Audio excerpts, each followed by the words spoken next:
Class 12-এর স্টুডেন্টরা আশা করি ভালো আছো তোমরা। এডুকেশান ক্লাসে তোমাদের সবাইকে স্বাগত জানাচ্ছি। তোমাদের যে কাজগুলো দেওয়া হয়, হোম টাস্কগুলো দেওয়া হয়, তোমরা আমি বারবার বলি যে তোমাদের যে ইউটিউব যে আমি ভিডিও ক্লাস নিই, এই ভিডিও ক্লাসে তোমাদের কিছু আলোচনার পাশাপাশি কিছু প্রশ্ন আমি দিই, যে প্রশ্নগুলোর উত্তর তোমাদেরকে লিখে দেখাতে বলি আমি। কারণ এই মুহূর্তে তোমাদের তো ডাইরেক্ট ক্লাস হচ্ছে না, তাহলে এর মাধ্যমেই কিন্তু আমরা কনফার্ম হবো যে তোমরা বুঝতে পারছো কিনা, আদৌ বুঝতে পারছো কিনা। কিন্তু সেইটা তোমরা লিখে দেখাচ্ছ না, 2-4 জন ছাড়া কিন্তু লিখে দেখাচ্ছ না। আগে তো কেউ দেখাচ্ছিল না, পরে বারবার বলা সত্ত্বেও কিছু স্টুডেন্ট দেখিয়েছে, 3-4 জন দেখিয়েছে, বাকিরা কিন্তু দেখাচ্ছ না। তো এইটা না করলে কিন্তু তোমরা নিজেরাই কিন্তু সমস্যায় পড়বে। তো আমার পড়াশোনা এগিয়ে যাচ্ছে। তো যাই হোক, তোমরা আশা করছি তোমরা দেখাবে আমাকে লিখিয়ে। আজকেও কিছু প্রশ্ন আমি তোমাদের দেবো, পড়ানোর পাশাপাশি কিছু প্রশ্ন তোমাদেরকে দেবো, যে প্রশ্নগুলো উত্তর তোমরা কিন্তু আমাকে লিখে দেখাবে, অবশ্যই দেখাবে। যাই হোক, আগে মনোযোগ আলোচনা হচ্ছিল, মনোযোগের সংজ্ঞা, বৈশিষ্ট্য, মনোযোগের বিভিন্ন নির্ধারক, যেগুলো মনোযোগ আকর্ষণে সাহায্য করে আমাদের। এমন কিছু বস্তুর কিছু নিজস্ব গুণ বা বৈশিষ্ট্য, যেগুলো মনোযোগ আকর্ষণ সাহায্য, বস্তুগত নির্ধারক, সেগুলো আলোচনা করা হয়ে গেছে। ব্যক্তিগত নির্ধারকগুলো আজকে আলোচনা হবে, যে ব্যক্তির এমন কিছু গুণ বা বৈশিষ্ট্য থাকে যেগুলি মনোযোগের বিষয়বস্তু নির্বাচনে সাহায্য করে। এরকম কিছু ব্যক্তিগত নির্ধারক আছে যেগুলো আমরা আজকে আলোচনা করব। প্রথমে দেখব মনোযোগ ব্যক্তিগত সংজ্ঞাটা কি, যে আমরা দেখে নিই।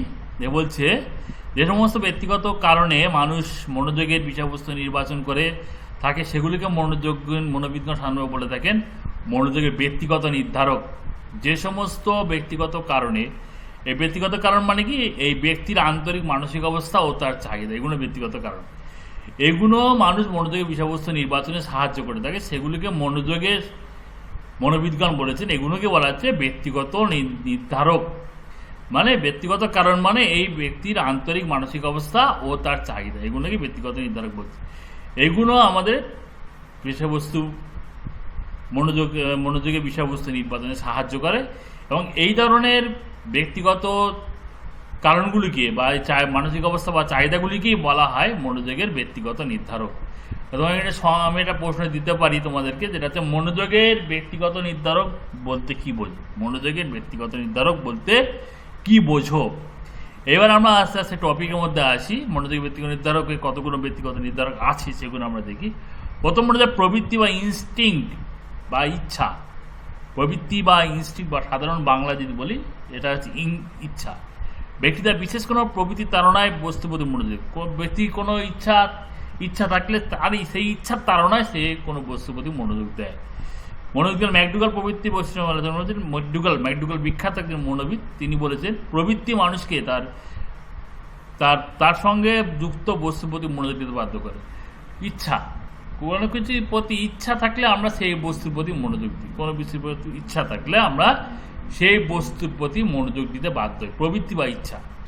এর উদাহরণ দিয়ে, যেটা পলায়ন প্রবৃত্তি, মানে পালনের ইচ্ছা যে কারো থাকে, তারা সবসময় বিপদসংকুল পরিস্থিতির প্রতি আকৃষ্ট হয়। কখন পালাবো, ঠিক আছে? যেমন তোমাদের স্কুলে অনেক ছেলে মেয়ে পালায়, সে টিফিনের সময় পালালো বা কোনো সময় পালালো, তারা সবসময় কোন পরিস্থিতিতে পালালে ঠিক হবে, বিপদে ওরা পরিস্থিতি খোঁজে, ঠিক আছে? ঠিক তেমনি ধরো আমার যার যেটি জিনিসের প্রতি ইচ্ছা থাকে, আমরা সেই জিনিসটার প্রতি মনোযোগ দিই। তাহলে অঙ্ক করার ইচ্ছা, তাহলে আমি যখন আমার ধরো অঙ্ক করার প্রতি প্রবৃত্তি আছে, ইচ্ছা আছে, আমি অঙ্কের প্রতি সবসময় মনোযোগ দেবো।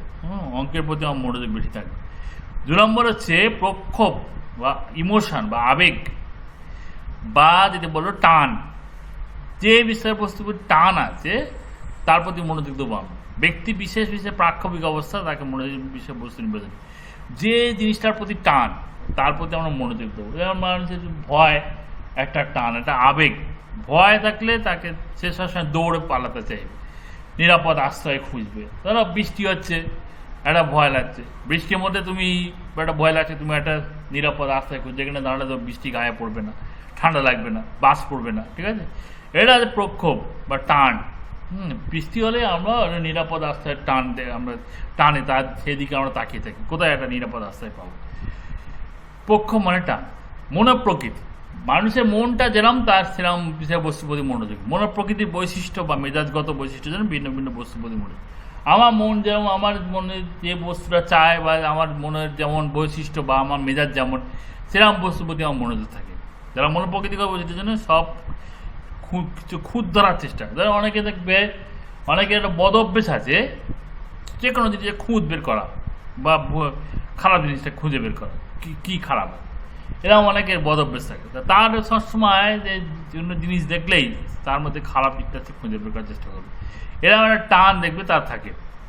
এটা হচ্ছে একটা মনের প্রকৃতি, খুঁত ধরার চেষ্টা, সবসময় খুঁত ধরবো এরকম একটা টান অনেকে থাকে। হ্যাঁ, এটা একটা খুব বাজে অভ্যেস এটা, ঠিক আছে। এটা সেই সবসময় মনের প্রকৃতি এরকম যে কোনো খুঁত বের করবো, এই খুঁত মানে জিনিস দেখলেই সে খুঁতটা বের করার চেষ্টা করে। সেন্টিমেন্ট একটা মানে একটা আত্মসম্মান বোধ, একটা ভালোবাসা, কারোর প্রতি একটা মানে খুব স্নেহ করে, কাউকে খুব মন দিয়ে ভালোবাসে, মন দিয়ে শ্রদ্ধা করে, এটাকে সেন্টিমেন্ট বলে, ঠিক আছে। কাউকে খুব সম্মান করে, কাউকে খুব ভালোবাসে, কাউকে খুব শ্রদ্ধা করে, মা বাবাকে আমরা খুব সম্মান করি বা শ্রদ্ধা করি বা ভালোবাসি। ফলে যার প্রতি ভালোবাসা থাকবে, যার প্রতি সম্মান থাকবে, যার প্রতি শ্রদ্ধা থাকবে, তার প্রতি মনোযোগ বেশি হবে। যেমন মা বাবার প্রতি মনোযোগ আমাদের সবসময় বেশি থাকে।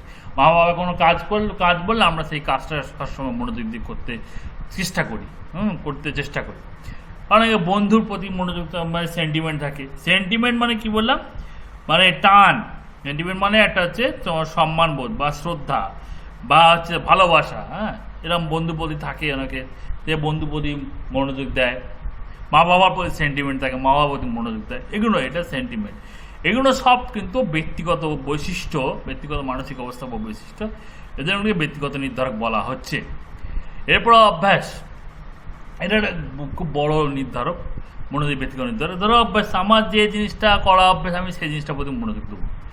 আমার যে জিনিসটা করা অভ্যাস আমি সেই জিনিসটার প্রতি মনোযোগ দেবো। যেমন আমাদের খেলাধুলা অভ্যাস, ক্রিকেট খেলা আমার অভ্যাস, তাহলে আমি সবসময় দেখবো কোথায় ক্রিকেট খেলা হচ্ছে, সেই ক্রিকেট খেলার প্রতি মনোযোগ দেবো। এটা স্বাভাবিক জিনিস। ক্রিকেট খেলা অভ্যাস থাকলে যার ফুটবল খেলা অভ্যাস, সে ফুটবল খেলার প্রতি অভ্যাস মনোযোগ দেবে। যার ছবি আঁকা অভ্যাস, এই ছবি আঁকার প্রতি মনোযোগ দেবে। অভ্যাসের দরুনও আমরা কিন্তু মনোযোগ দিই। এছাড়া ধরো একটা অনুরাগ, লাস্ট হচ্ছে অনুরাগ বা আগ্রহ, এটা একটা ব্যক্তিগত নির্ধারক। ধরো আমাদের যে বস্তুর প্রতি অনুরাগ আছে বা আগ্রহ আছে, ধরো আমার খাওয়া দাওয়ার প্রতি আগ্রহ আছে, তোমার তো ঘুমানোর প্রতি আগ্রহ আছে, তা তুমি সবসময় ঘুমানোর প্রতি মনোযোগ দেবে। কখন ঘুমাবো, কখন খাবো, ঠিক আছে, এইটা প্রতি মনোযোগ তোমার চলে যাবে, ঠিক আছে। এইটা আছে অনুরাগ বা আগ্রহ। এর জন্যও কিন্তু মনোযোগ, যার যে জিনিসের প্রতি অনুরাগ বা আগ্রহ আছে তার প্রতি মনোযোগ দেয়। অর্থাৎ এগুলো পড়লাম আমরা, প্রকৃতি, প্রক্ষোভ, মনোপ্রকৃতি, সেন্টিমেন্ট, অভ্যাস, অনুরাগ, সবকটা নিশ্চয়ই বুঝতে পারলে এগুলো সব কিন্তু মনোযোগের ব্যক্তিগত নির্ধারক। যার প্রতি প্রবৃত্তি বা ইচ্ছা বেশি থাকে সেই বস্তুর প্রতি আমরা মনোযোগ দিই। যার প্রতি প্রক্ষোভ বা আবেগ বা টান থাকে তার প্রতি আমরা মনোযোগ দিই। যার প্রতি মনোপ্রকৃতি, আমাদের মনটা যেমন, আমাদের মন যদি সবসময় সব কিছু ভুল বের করা এরকম একটা মন থাকে আমাদের, আমরা সেই ভুল খুঁজবো, তার প্রতি মনোযোগ দেবো। 4 নম্বর সেন্টিমেন্ট, আমাদের যেমন মনোযোগে আমাদের সেন্টিমেন্ট বা সম্মানবোধ বা শ্রদ্ধাবোধ যেমন, তার প্রতি মনোযোগ দেবো। 5 নম্বর অভ্যাস যেরকম, হ্যাবিট যেরকম আমাদের, তার প্রতি মনোযোগ দেবো। 6 নম্বর অনুরাগ, আমাদের যেরকম কোনো কিসের প্রতি অনুরাগ বা আগ্রহ আছে তার প্রতি মনোযোগ দেবো। এবার দেখো মনোযোগের এই যে নির্ধারক, দুরকম নির্ধারক পড়লাম আমরা। আগের দিন পড়েছি বস্তুগত নির্ধারক, আজকে পড়েছি ব্যক্তিগত নির্ধারক। মনোবিদগণ বলছেন এই ব্যক্তিগত নির্ধারকটা কিন্তু মেন, বস্তুগত নির্ধারক কোনো অতটা গুরুত্ব মনোযোগে দেন না। তারা বলছেন যে ব্যক্তিগত নির্ধারকগুলোই মেন, সুতরাং এগুলোকেই তারা বলছে গৌণ মুখ্য নির্ধারক। ব্যক্তিগত নির্ধারকগুলোকে বলছেন মুখ্য নির্ধারক, আর এই বস্তুগত নির্ধারকগুলোকে বলছে গৌণ নির্ধারক। তো আলোচনা থেকে দুটো প্রশ্ন তোমাদের দিচ্ছি, আগে একটা দিয়েছি, আরেকটা বলে দিচ্ছি যে মনোযোগের বিভিন্ন ব্যক্তিগত নির্ধারকগুলো আলোচনা করো। মনোযোগের বিভিন্ন ব্যক্তিগত নির্ধারকগুলি আলোচনা করো। মনোযোগের বিভিন্ন ব্যক্তিগত নির্ধারকগুলি আলোচনা করো। আর একটা প্রশ্ন লিখে নাও, মনোযোগের গৌণ নির্ধারক কাকে বলা হয় এবং মুখ্য নির্ধারক কাকে বলা হয়। মুখ্য বা প্রধান নির্ধারক কাকে বলা হয়, মনোযোগের গৌণ নির্ধারক কাকে বলা হয়, বা মুখ্য বা প্রধান নির্ধারক কাকে বলা হয়। আমার নির্ধারকগুলো আলোচনা করলাম। এবারে লাস্ট আমাদের মনোযোগের লাস্ট যেটা আলোচনা, সেটা হচ্ছে শিক্ষায় মনোযোগের প্রয়োজনীয়তা। শিক্ষা মনোযোগের প্রয়োজনীয়তা আমরা জানি আধুনিক শিক্ষা বলছে, আধুনিক শিক্ষা যেটা মূল কথা বলছে যে জ্ঞান কারো আরো শিক্ষার্থী বা জ্ঞান চাপিয়ে দেওয়া যায় না। আধুনিক শিক্ষা জ্ঞান চাপিয়ে দেওয়ার শিক্ষা না, জোর করে জ্ঞান চাপিয়ে দিলাম শিক্ষা হবে না। আধুনিক শিক্ষা বলছে শিক্ষার্থী ব্যক্তিগত প্রচেষ্টায় শিখবে, সে নিজে থেকে শিখবে, আত্মসক্রিয়তায় শিখবে। শিক্ষার্থী নিজে শিখবে, তাকে কিছু চাপিয়ে দিলে কিছু শিখবে না, চাপিয়ে দিলে তাকে শেখানো যাবে না। সে নিজে প্রচেষ্টায় বা আত্মসক্রিয়তায় শিখবে। মনোযোগ, এই যে আত্মপ্রচেষ্টা শিখবে, এখানে মনোযোগের ভূমিকা আছে। মনোযোগই কিন্তু কারণ শিক্ষার্থীকে মধ্যে যে আত্মসক্রিয়তা নিয়ে আসে, একমাত্র মনোযোগই পারে আত্মসক্রিয়তা নিয়ে আসতে। একটা শিক্ষার্থীর মধ্যে আত্মসক্রিয়তা বা মানসিক সক্রিয়তার যে প্রয়োজন, যেটা শিক্ষা লাভের জন্য যে মানসিক সক্রিয়তা বা আত্মসক্রিয়তা প্রয়োজন, সেটা কিন্তু একমাত্র কে নিয়ে আসতে পারে? মনোযোগ নিয়ে আসতে পারে, মনোযোগই আনতে পারে, আর কেউ পারে না। শিক্ষার্থীর মধ্যে আত্মসক্রিয়তা বা মানসিক সক্রিয়তা কে নিয়ে আসতে পারে? মনোযোগ। এবং এটা লাভ করলে সে আত্মপ্রচেষ্টায় শিখবে। এই মনোযোগী, এই আত্মসক্রিয়তা শিক্ষার্থীর মধ্যে এলেই তবেই সে আত্মপ্রচেষ্টা শিখবে, সে নিজেই শিখে যাবে। হ্যাঁ, এইটা সুতরাং মনোযোগই মূল ভূমিকা গ্রহণ করছে। সেই মনোযোগ শিক্ষার্থীর মধ্যে আত্মসক্রিয়তা নিয়ে আসছে এবং তার মাধ্যমে সে শিখছে, তার আত্মপ্রচেষ্টা শিখছে। সুতরাং মনোযোগই কিন্তু মেন ভূমিকা। আধুনিক শিক্ষাক্ষেত্রে মনোযোগের ভূমিকায় মেন, কারণ শিক্ষার্থী নিজের চেষ্টায় শিখবে, নিজের সক্রিয়তা শিখবে, আর এই সক্রিয়তা আনতে গেলে মনোযোগ প্রয়োজন। সুতরাং আধুনিক শিক্ষা মনোযোগটাই মেন। যদি মনোযোগ না দিতে পারে, যদি কারণ সে যদি কোনো বিষয়বস্তু মনোনিবেশ করতে ব্যর্থ হয়, মনোযোগ দিতে ব্যর্থ হয়, তাহলে তার শিখন হবে না। সুতরাং মনোযোগ যদি না দিতে পারে, কোনো বিষয়বস্তু যদি মনোযোগ না দিতে পারে, তাহলে তার শিখনটা হবে না, সমগ্র শিখন প্রচেষ্টা ব্যর্থ হবে। সুতরাং শিক্ষাক্ষেত্রে মনোযোগ আনাটাই বড় কথা। মনোযোগটা যদি চলে আসে, তাহলে কিন্তু শিক্ষা, মনোযোগের গুরুত্ব অপরিসীম। শিক্ষাক্ষেত্রে মনোযোগের গুরুত্ব কোনোভাবে অস্বীকার করা যায় না। মনোযোগ শিক্ষণীয় বিষয়বস্তু স্পষ্টতা বৃদ্ধি করে, তার ফলে বিষয়বস্তু বোধগম্যতা বৃদ্ধি করে। মনোযোগ খুব দরকার, মনোযোগটা খুব দরকার। শিক্ষাক্ষেত্রে মনোযোগের গুরুত্ব কোনোভাবে অস্বীকার করা যায় না। সুতরাং শিক্ষাক্ষেত্রে যেটা প্রধান কাজ হবে, শিক্ষকের প্রধান কাজ হবে যে শিক্ষা লাভে বিষয়বস্তুর প্রতি শিক্ষার্থীর মনোযোগ বাড়িয়ে দেওয়া, শিক্ষার্থীর মনোযোগটা বাড়িয়ে দেওয়া, শিক্ষা লাভের প্রতি শিক্ষার্থীর মনোযোগটা বাড়িয়ে দেওয়া। এটাই শিক্ষকের মেন কাজ হবে, এটাই শিক্ষকের মেন কাজ হবে, যে শিক্ষার বিষয়বস্তুর প্রতি কীভাবে শিক্ষার্থীর মনোযোগ বাড়িয়ে দেওয়া যাবে, এবং এই বাড়লেই তবে সে কিন্তু শিক্ষা লাভ করতে পারবে।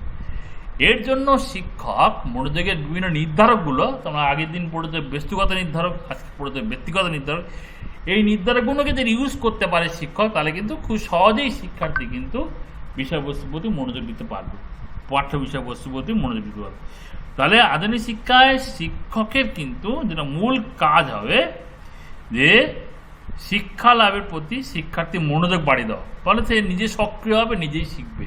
শিক্ষকের মূল কাজ হচ্ছে শিক্ষার্থীদের মধ্যে মনোযোগ বাড়িয়ে দেওয়া, বিষয়বস্তুর প্রতি মনোযোগ বাড়িয়ে দেওয়া, তার ফলে সে নিজেই শিখবে, নিজে সক্রিয় হবে, নিজেই শিখবে, তাকে আর শেখাতে হবে না, নিজে থেকেই শিখে নেবে।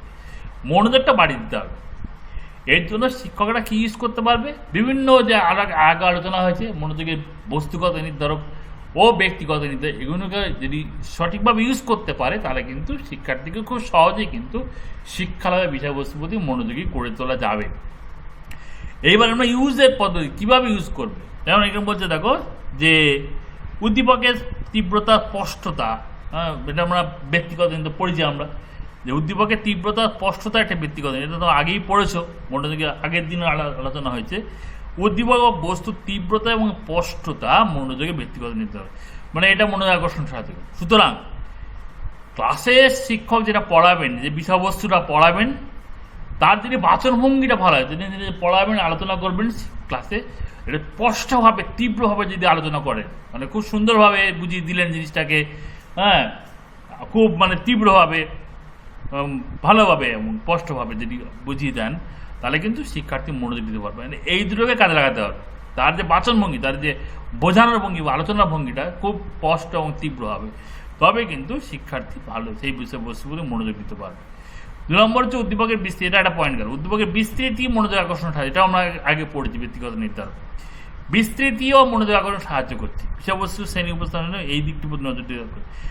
শিক্ষার্থী যখন পাঠ্য নির্বাচনের সময় তার ছাপার গুণগত মানের দিকে বিশেষ নজর দিতে হবে।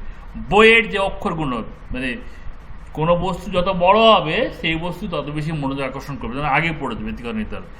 যে বস্তু যত বিস্তার হবে, মানে যার বিস্তৃতি যত বেশি হবে সেই বস্তু তত বেশি মনোযোগ আকর্ষণ করবে। সুতরাং বই ছাপার সময় বই ছাপার সময় লক্ষ্য করতে হবে যে অক্ষরগুলো খুব গুরুত্বপূর্ণ, যে বিষয়গুলো খুব গুরুত্বপূর্ণ সেগুলো বড় অক্ষরে ছাপাতে হবে। বিশেষ করে বাচ্চাদের ক্ষেত্রে, বাচ্চাদের বইয়ের ক্ষেত্রে মানে যে অক্ষরগুলো খুব দরকার, প্রয়োজনীয়, যেগুলো শেখা একান্তই উচিত, সেগুলো খুব বড় এবং স্পষ্ট করে দিলে, অর্থাৎ তার বিস্তৃতি বেশি হলে শিক্ষার্থীর কিন্তু মনোযোগ বেশি হবে, শিক্ষার্থীর মনোযোগ বেশি হবে।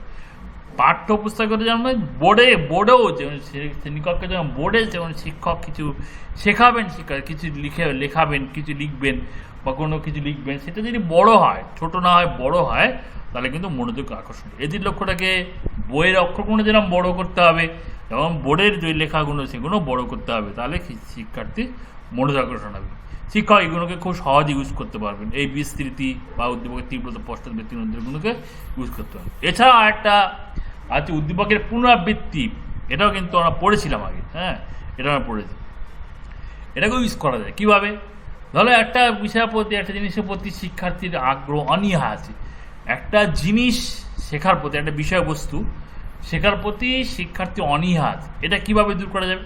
অর্থাৎ সে মনোযোগ দিচ্ছে না। অনীহা মানে কি? সে মনোযোগ দিচ্ছে না। তার মনোযোগটা কীভাবে বাড়ানো যাবে? সেইটা যদি বারবার শিক্ষার্থীর সামনে উপস্থাপন করা যায়, তাকে যদি বারবার শেখানো যায়, এইটা হচ্ছে বারবার শেখানো মানে কি? পুনরাবৃত্তি। যেটার প্রতি অনীহা আছে সেটা যদি বারবার তাকে মানে শেখানো যায়, সেটা যদি বারবার তার সামনে আনা যায়, তাহলে কিন্তু তার অনীহাটা চলে যাবে, তার একদমই দূরে যাবে এবং সে সেটা শিখতে বাধ্য হবে, এখানে ইউজ করা যেতে। এটা একটা বস্তুগত নির্ধারণ। এছাড়া আরও বস্তুগত, যেমন অভিনবত্ব, গতিশীলতা। শিক্ষাক্ষেত্রে শিক্ষার্থীদের বোঝাতে সাহায্য করে শিক্ষামূলক প্রদীপন। ক্লাসে দেখবে শিক্ষকরা অনেক সময় চার্ট মডেল ইউজ করে, হ্যাঁ, চার্ট মডেল ইউজ করে, এগুলো ইউজ করা হয়, এগুলিকে বলা হয় শিক্ষামূলক প্রদীপন। এই যে চার্ট মডেল ইউজ করা হয়, এগুলিকে বলে কি? শিক্ষামূলক প্রদীপন বা টিচিং এইডস। এগুলো বলছে যদি অভিনবত্ব ও গতিশীলতা আনা যায়, এগুলো যদি নতুনত্ব আনা যায়, তাহলে কিন্তু শিক্ষার্থী সহজেই তার প্রতি আকর্ষিত হবে এবং সেই বিষয়বস্তু বুঝতে পারবে। এবং যেমন যে গতিশীলতা, কোনো কিছু ছুটছে, কোনো কিছু হাঁটছে, কোনো কিছু দৌড়াচ্ছে, এরকম যদি করা যায় তাহলে কিন্তু মনোযোগ। এগুলোও কিন্তু ব্যক্তিগত নির্ধারণ, অভিনবত্ব, গতিশীলতা, এগুলো ব্যক্তিগত নির্ধারণ। এগুলো এইভাবে কাজে লাগানো যেতে পারে শ্রেণীকক্ষে। ধরো একটা চার্ট করলো, যে চার্টে দেখা যাচ্ছে কোনো নতুন কিছু জিনিস সেখানে দেখানো হচ্ছে, বা কিছু একটা গাড়ি চলছে বা কোনো একটা কিছু ঘুরছে, এরকম যদি দেখানো হয়, তাহলে শিক্ষার্থীর মনোযোগটা বেশি আকর্ষণ হবে। তাহলে এগুলোও কিন্তু ব্যক্তিগত, এগুলো ইউজ করতে পারে।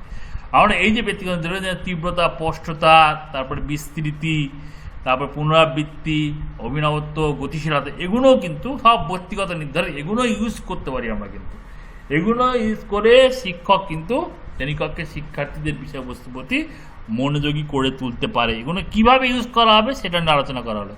তোমাদের আরেকটা পয়েন্ট দিচ্ছি যে শিক্ষক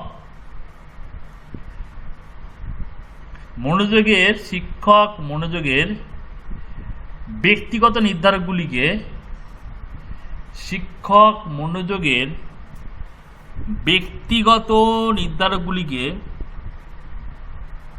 কিভাবে শিক্ষাক্ষেত্রে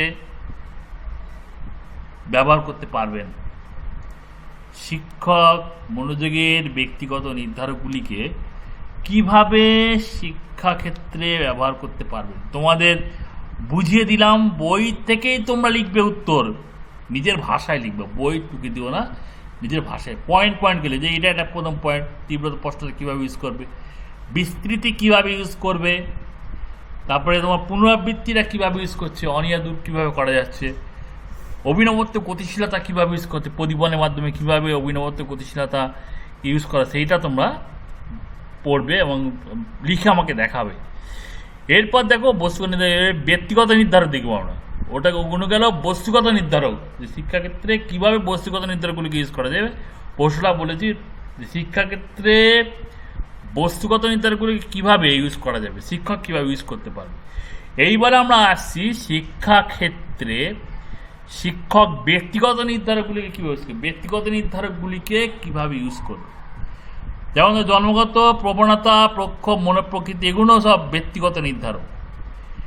এগুলোকেও এই অনুযায়ী, কিন্তু এগুলো অনুযায়ী যার যেটার প্রতি প্রবণতা আছে বা ইচ্ছা আছে, যার প্রতি প্রক্ষোভ বা আগ্রহ আছে, যার মনটা যেমন, মনের প্রকৃতি যেরকম, মনের রূপটা যেমন, তাকে সেই ধরনের বিষয়বস্তু পড়াতে হবে, তাকে সেই ধরনের বিষয়বস্তু পড়াতে হবে, তবে তার কিন্তু সেই বিষয়বস্তু মনোযোগ দিতে হবে। মানে এইগুলো লক্ষ্য রেখে প্রবণতা বা ইচ্ছা, প্রক্ষোভ বা আগ্রহ বা টান, মনের প্রকৃতি বা মনের রূপ, তার মনটা কেমন, সেইরকম জিনিসপত্র তাকে পড়াতে হবে, সেইগুলো লক্ষ্য রেখে তাকে পড়াতে হবে, তবে তার সেই বিষয়বস্তু, সেই ধরনের বিষয়বস্তু তার মনে। যেমন কারো যদি তোমার ধরো ডাক্তারি পড়ার ইচ্ছা থাকে, তাকে ডাক্তারি পড়াতে হবে, বা ইঞ্জিনিয়ারিং পড়ার ইচ্ছা থাকে ইঞ্জিনিয়ারিং পড়াতে হবে, কারোর আর্টস পড়ার ইচ্ছা থাকে আর্টস পড়াতে হবে। জোর করে সায়েন্স দিলে হবে না, জোর করে ডাক্তারি পড়ার ইচ্ছা তাকে জোর করে ইঞ্জিনিয়ারিং পড়ালে হবে না, ঠিক আছে। এরও তার প্রবণতা, প্রক্ষোভ, প্রকৃতি অনুযায়ী পড়াতে হবে, তবে সে সেই বিষয়বস্তুর প্রতি, এই শিক্ষার বিষয়বস্তু মনোযোগী হতে পারবে।